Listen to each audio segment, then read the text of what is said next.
Yes, want to welcome you to the Cayman Islands. Nestled in the blue western Caribbean south of Cuba, the Cayman Islands boast of being visited by 1 million tourists every year. 50. It's big business for the 50 to 60,000 Caymanians living in this tiny British colony, but even bigger money runs through these golden sands. Amongst the tourists, lawyers and accountants for some of the world's biggest financial services companies quietly go about their work.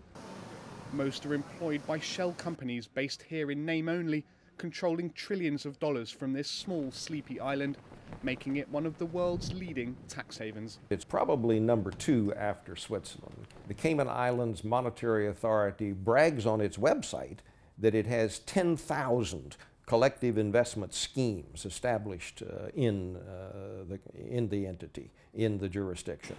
No accounting requirements, no reporting requirements, no regulatory oversight.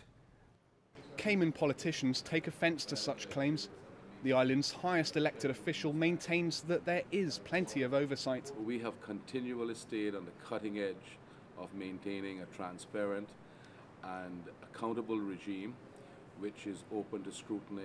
But one thing is clear, there are no taxes, and huge multinationals from the US and around the world are taking full advantage. They've set up scores of subsidiary branches on the island, but most try to keep a low profile. You've got to be careful. I'm just stopping to give you a bit of advice. After threatening to have us arrested, this man, who identified himself as a property manager for the companies here, gave us an insight into the secretive nature of doing business in the Caymans. Well, for us, you can see it's all commercial. It's all banking. All I'm doing is telling you, just be very careful. You're in a small country. Perhaps he hadn't read this recent memo sent out by the Cayman Islands government. With media scrutiny on the rise, it warns firms to remain calm and pleasant with arriving journalists, keep eye contact with reporters, and not push away the camera. But the pressure is on.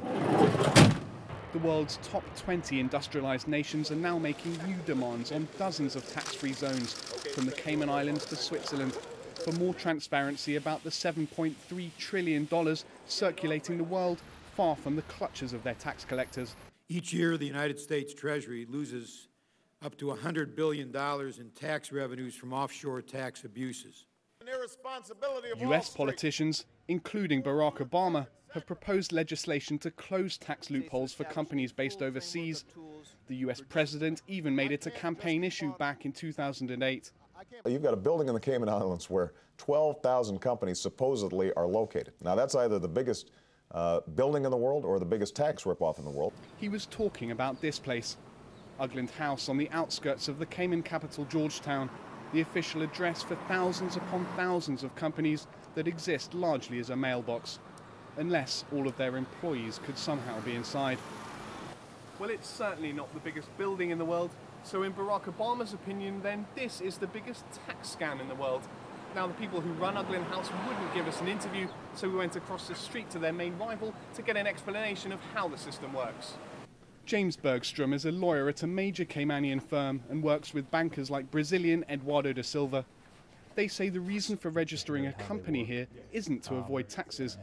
So you'll get these numbers saying, you know, the Cayman Islands have, and that's anything from 60 to 80% of the sort of investment funds domiciled there around the world. There's not a dime of it here.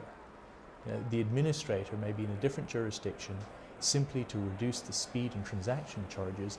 In their opinion, calls for a crackdown from Washington could be more to do with political rhetoric than anything else. I think there is a lack of understanding that what happens here is for purely commercial reasons that benefit, at the end of the day, the shareholders, the employees, the stakeholders on these corporations. Complaints of double standards were given added weight in March when major American banks received waivers from Washington to set up a fund in the Caymans for channeling money back onshore to help stabilize America's economy. Some say it shows how embedded tax havens are in the financial system of the world's major economies, and even those lobbying Washington on behalf of the tax havens agree. If you seek to extend United States taxation extraterritorially to those hedge funds sitting in the Cayman Islands, the logical conclusion is that the fund managers will move from New York, that US tax revenues will go down, not up. The business climate may not have changed yet, but back in the Caymans they're preparing to weather a storm.